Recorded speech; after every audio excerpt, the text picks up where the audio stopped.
Josh Bone, kick it up. Yes, Intro. it's good to be here with you, Jason and Jeff. I am with NECA, the National Electrical Contractors Association. The thing I'm really excited about with NECA, we have a lot of large contractors, but we have a lot of medium and small size contractors. So I'm really digging in right now to looking at what can help large, medium, small, and getting to see a lot of different challenges that are happening across the industry through 4,000 electrical contractors. So really excited about this role and some of the things we're doing with our contractors. Jeff, why don't you give us a bit of an intro? Yeah, thanks. My name's Jeff. I've been on the electrical side of the business as a project manager for just shy of a dozen years, now. And I just remember, having rolls of drawings under my arms as a project engineer and seeing the evolution, with Plan Grid and having all my drawings contained on my phone and really felt this surface tension in the industry and, wanted to put my focus into helping grow, nurture, and develop startups in the construction tech space, leveraging my experience and lens as a subcontractor to help them bring their product to market, find product market fit, sales strategy, development, test cases, and pilot programs with contractors. And that's been my passion, and that's Pivot Group. Awesome.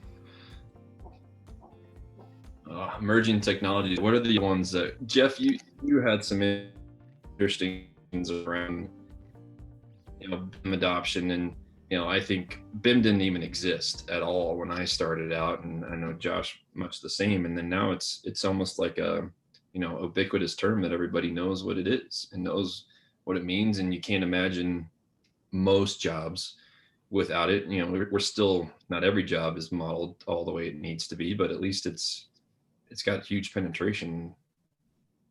Yeah, and it's only growing. I mean, I went to Cal Poly and was a CM student there, and I remember I was in this weird cusp. I ran the old ammonia, blueprinting, and then all of these technologies were coming out. It was a really neat thing. And then at this graphic, you can just see how it's exploded over time.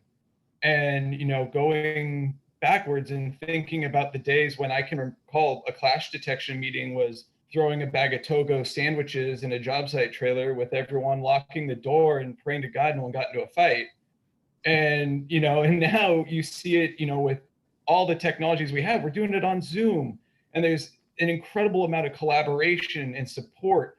And I mean, the graphic here speaks for itself. I love this because you can just see from 7 years it just exploded in use. And now I talk to general contractors here in the Bay Area that they won't even touch a job that isn't going to use BIM or VDC.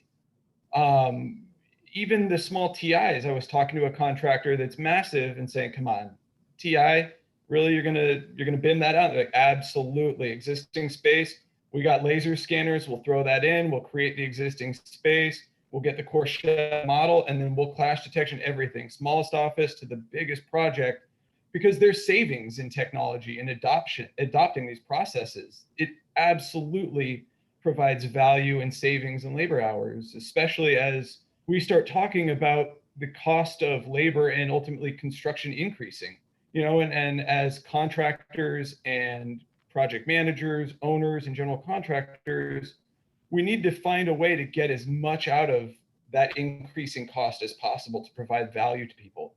And the days of looking up and going, damn it, mechanical and plumbing and fire sprinkler are all clashing right now, that no one wants to pay for that rework, and that's not a value add to an owner, and I think that this is just the example of the tip of the iceberg, where BIM was a pie in the sky, really cool, far out idea that now has exploded. And it really shows that as an industry, we're ready for the next wave of technologies to come in. If you're doing BIM, you're just right now joining the rest of the party. 74% 2 years ago of your peers were doing BIM. It's increased even more now, I'm sure, through 2020. You're now on par with everyone else, roughly. So what's the next competitive edge? And everyone is starting to look at that. And we can look and see the rise of construction tech. I mean, that's why Pivot was started. And that's why we're sitting here literally talking today about construction tech, is what next product innovation idea or solution is going to get the electrical contractors the competitive edge to stay low in their margin or low in their costs, have the same or increasing margins, and really provide value to the client. I think you nailed it there. And even BIM, like, yeah, coordination, that's what it's mostly being used for now. That's the tip of the iceberg in my mind. Like, you're not in the electrical business to go coordinate with a bunch of other trades. You're in the electrical business to go, bend pipe, install it, pull wire through it, hook up the devices to be that installer. Well, let's give you a model that helps you be the builder that you are. You're skilled tradespeople. You got a lot of craftsmanship. Let's use the model to help you with that.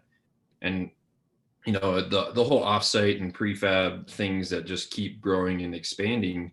The only way we can really do that is if we start to productize the things that we as electrical contractors produce. Well, how do you do that?